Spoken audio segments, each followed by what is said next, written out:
A paz e a graça de nosso Senhor e Salvador Jesus Cristo seja com você, sua casa e sua família, em nome de Jesus. Bem-vindo a mais um Encontro com Deus, nosso devocional, onde estamos aqui crescendo na graça e no conhecimento do Senhor através da palavra de Deus. Nós aqui te convidamos para se sentir no coração, se inscrever no canal, deixar o teu like, compartilhar esse vídeo com outras pessoas que também estejam precisando crescer na graça e no conhecimento do Senhor. Lembrando que nos comentários você pode deixar o seu pedido de oração, você pode deixar seu testemunho, você pode deixar também ali, alguma dúvida que você tenha concernente à palavra de Deus ou tão somente à sua paz do Senhor. Amém? Em nome de Jesus. Então vamos aqui para a leitura da Bíblia, que hoje se encontra no segundo livro de Crônicas, capítulo 21, que diz assim: Depois Josafá dormiu com seus pais e o sepultaram com seus pais na cidade de Davi. E Jeorão, seu filho, reinou em seu lugar. E teve irmãos, filhos de Josafá, Azarias e Jeiel, e Zacarias e Azarial, e Micael e Safatias. Todos estes foram filhos de Josafá, rei de Israel. E seu pai lhes deu muitos dons de prata, de ouro e de coisas preciosíssimas, com cidades fortes em Judá. Porém o reino deu a Jeorão, porque era o primogênito. E subindo Jeorão ao reino de seu pai, e havendo-se fortificado, matou todos os seus irmãos à espada, como também alguns dos príncipes de Israel. Da idade de 32 anos, era Jeorão quando começou a reinar, e reinou 8 anos em Jerusalém.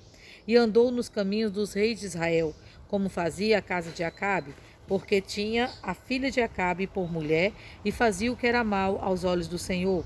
Porém o Senhor não quis destruir a casa de Davi em atenção ao concerto que tinha feito com Davi, e porque também tinha dito que lhes daria por todos os dias uma lâmpada a ele e a seus filhos. Nos dias de Jeorão se revoltaram os edomitas contra os domínios de Judá e constituíram para si um rei. Pelo que Jeorão passou adiante com os seus chefes e todos os carros com ele, e levantou-se de noite e feriu os edomitas que o tinham cercado, como também os capitães dos carros. Todavia, os edomitas se revoltaram contra o domínio de Judá até o dia de hoje. Então, no mesmo tempo, Líbina se revoltou de debaixo do mando, porque deixara ao Senhor, Deus de seus pais. Ele também fez altos nos montes de Judá e fez com que se corrompessem os moradores de Jerusalém, e até a Judá impeliu a isso. Então lhe veio um espírito da parte de Elias, o profeta, que lhe disse: Assim diz o Senhor, Deus de Israel, Deus de Davi, teu pai: Visto que não andaste nos caminhos de Josafá, teu pai, e nos caminhos de Asa, rei de Judá, mas andastes nos caminhos dos reis de Israel, e fizestes corromper a Judá e aos moradores de Jerusalém, segundo a corrupção da casa de Acabe, e também matastes a teus irmãos da casa de teu pai, melhores do que tu, eis que o Senhor ferirá com um grande flagelo ao teu povo e aos teus filhos e às tuas mulheres e a todas as tuas fazendas. Tu também terás uma grande enfermidade, por meio de um mal nas tuas entranhas, até que saiam as tuas entranhas por causa da enfermidade, dia após dia. Despertou, pois, o Senhor contra Jeorão o espírito dos filisteus e dos arábios, e que estão da banda dos etíopes. Estes subiram a Judá e deram sobre ela, e levaram toda a fazenda que se achou na casa do rei, como também a seus filhos, as suas mulheres, de modo que eles não deixaram filhos senão Joacás, o mais moço dos filhos. E depois disso tudo, o Senhor feriu nas suas entranhas com uma enfermidade incurável.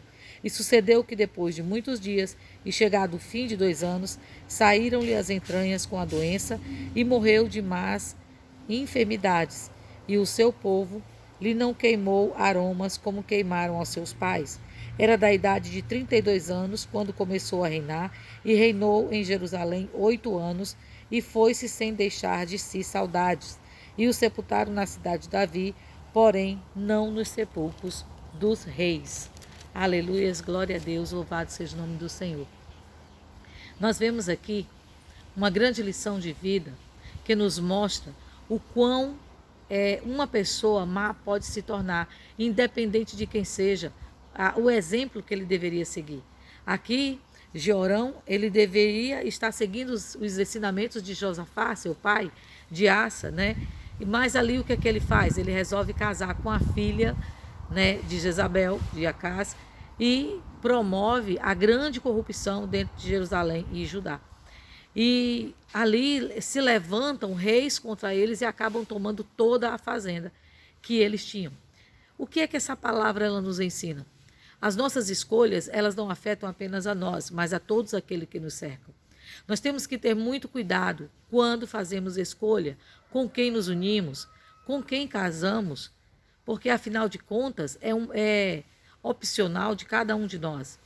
Então nós vemos aqui que esse homem, ele cometeu o flagelo de matar seus próprios irmãos para dominar sozinho. Nós vemos que sua essência em si, embora seu pai fosse um homem bom, fosse um homem que deixou testemunhos, a sua essência era má. E ele ali praticava a maldade, e com quem ele se uniu piorou mais ainda, que foi Atália, né, sua esposa, filha de Jezabel. Como nós sabemos, Jezabel era uma mulher, desculpa, corrupta, uma mulher profetisa de Satanás. E nós vemos que aquele homem trouxe toda aquela corrupção para dentro do reino. Por quê? Porque ele fechou os olhos para os ensinamentos de Deus, ele fechou os olhos para a prosperidade, ele fechou os olhos para os ensinamentos que o seu pai havia deixado. O seu pai trouxe grandes ensinamentos para toda a sua família, ele era um exemplo a ser seguido. Mas esse homem, ele resolve seguir o seu próprio ego, a sua própria vontade. É por isso que eu digo, meus irmãos, que os exemplos de pai e mãe são fundamentais na vida dos filhos. Mas eles um dia tomam as escolhas deles. É eles que fazem as escolhas. Nós temos a obrigação de ensinar aos nossos filhos o caminho que eles devem andar. Mas seguir ou não é uma escolha que todos eles têm que fazer. Nós não podemos fazer escolhas por eles. Por isso nós nunca devemos deixar de orar, nós nunca devemos deixar de clamar pela nossa descendência. Porque afinal de contas o mundo está aí, cheio de oferecimentos, cheio de coisas vãs, coisas pecaminosas e que podem sim engodar, né, o ser humano. E nós vemos que esse homem, ele não tinha por que se corromper, mas ele escolheu assim fazer. E o castigo de Deus veio sobre a vida dele. E nós vemos que foi algo horrível. Por quê? Porque ele adoeceu. Além dele ter perdido as fazendas, ter perdido filho, mulher, ter perdido tudo, o que foi que ele perdeu? A sua saúde. Algo que nós temos de mais precioso na nossa vida. E ali Deus permite sobre ele uma doença terrível, uma doença que deu tempo a ele de arrependimento, mas ele em momento algum se arrepende. Ele ali com o coração endurecido, ele não se conserta nos caminhos do Senhor. Então, a lição que nós temos a tirar dessa palavra é: tenha cuidado com as suas escolhas, cuidado com o que você coloca, né, para dentro da sua casa, coloca como direcionamento de sua vida. Por quê? Porque o inimigo ele está aí entregando, né, os seus deleites, mas é uma escolha nossa segui-los ou não. Então, o que eu aprendo? Esse homem, ele conseguiu trazer a ruína para dentro da sua casa, por conta do seu coração endurecido. Então, nós precisamos aprender que o endurecimento de coração é algo muito perigoso. Então, nós temos que estar em total vigilância. Mas, irmã, que lição eu tiro para mim hoje? Eu sou uma pessoa do coração bom. Eu sou uma pessoa que pratico bem, estou com a vida no altar. Pois então, permaneça assim. Permaneça assim, não se desvie dos caminhos do Senhor jamais. Porque o preço a gente sempre paga por se desviar dos caminhos do Senhor. E esse homem aqui, ele praticou coisas horríveis. Ele praticou coisas que eram abomináveis para Deus, não só para Deus, como também para o povo. Você vê que quando ele morre, o povo não faz questão de manifestar nada. Muito pelo contrário, ele nem com o sepulcro dos reis, ele é ali sepultado, né? E nós vemos que Deus, o que é que ele faz? Ele presta contas. Porque Deus, ele sempre presta conta, por mais que a tua descendência ela tenha uma promessa, as tuas escolhas fazem diferença, porque Deus ele está comprometido com você até o momento que você está comprometido com Ele. Deus ele não tem compromisso com quem não tem compromisso com Ele. Deus ele não vai ser fiel com quem é infiel. Muito pelo contrário, Ele até nos dá chances de se arrepender, como eu sei que Ele deu aqui porque Ele enviou o profeta. Mas o que é que ele fez? Ele endureceu o coração. Então, a maior lição que eu tiro daqui, nós temos que vigiar, nos policiar a cada dia, para que o nosso coração não seja endurecido. Porque depois que endurece, meus irmãos, é difícil. É muito difícil estar nos caminhos do Senhor com o coração endurecido. Você vê que aqui diz o quê? O castigo pelos pecados nem sempre é imediato ou trágico. Porém, se ignorarmos a lei de Deus, sofreremos consequências. Ou seja, a lei de Deus, os mandatos, os ensinamentos de Jesus para nossas vidas, é para o nosso bem, é para a nossa prosperidade, é para o nosso crescimento espiritual. Não é para o nosso mal. E que muitas vezes nós endurecemos o coração por causa dos deleites, por causa das pessoas, por causa de amizade. Então é aí, aonde eu, aonde você, aonde nós precisamos prestar muita atenção.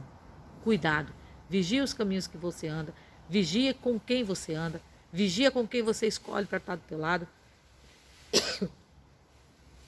Em nome de Jesus. E eu creio que a mão do Senhor ela está te amparando. E se porventura você se desviou dos caminhos do Senhor, ainda é momento de voltar. Ainda é momento de recomeçar. E se consertar antes que seja tarde demais. Porque se esse rei, ele se conserta, ele se redime, né, por assim dizer, ele não tinha sofrido tudo isso. Mas ele fez o contrário. O pai dele, Josafá, ele foi repreendido por muito menos, né? Por muito menos. E ali, Josafá, ele não endureceu o coração, mas muito pelo contrário.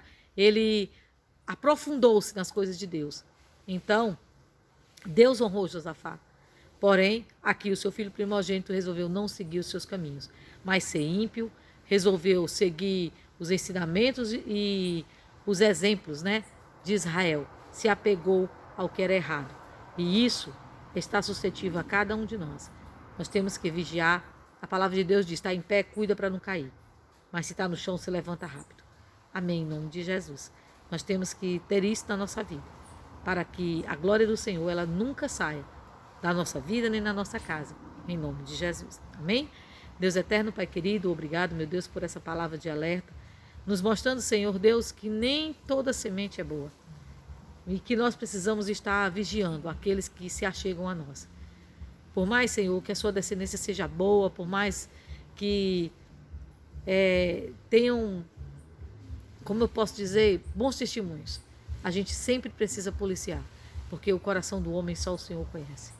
Dá-nos, Senhor, tua bênção, nos ajuda a ficar firme, nos ajuda a ter um coração quebrantado na tua presença e não nos deixa desviar dos teus caminhos jamais, nem para a direita e nem para a esquerda, mas que possamos ser fiéis a ti eternamente até a tua volta, em nome de Jesus. Te apresentamos os cadernos de oração, nossa vida, nossa casa, nossa família, aqueles que estão enfermos. Ó, meu Deus, cuida de cada um, Senhor, e traz saúde, paz, vitória, meu Deus, para aqueles que estão fiéis. Meu Deus, e aqueles que caíram, levanta, ajuda, dá força, meu Pai. Em nome de Jesus, dai-nos a tua bênção, abençoa todo alimento ingerido, toda comida e toda bebida, e livra-nos do choro, angústia, acidente, dor, má notícia, tribulação, enfermidade, livra-nos das portas dos hospitais, livra-nos de todo aperreio, e que tua bênção, que não acrescentadores sejam conosco, em nome de Jesus. Amém? O Senhor te abençoe e fica na santa e gloriosa paz do Senhor Jesus.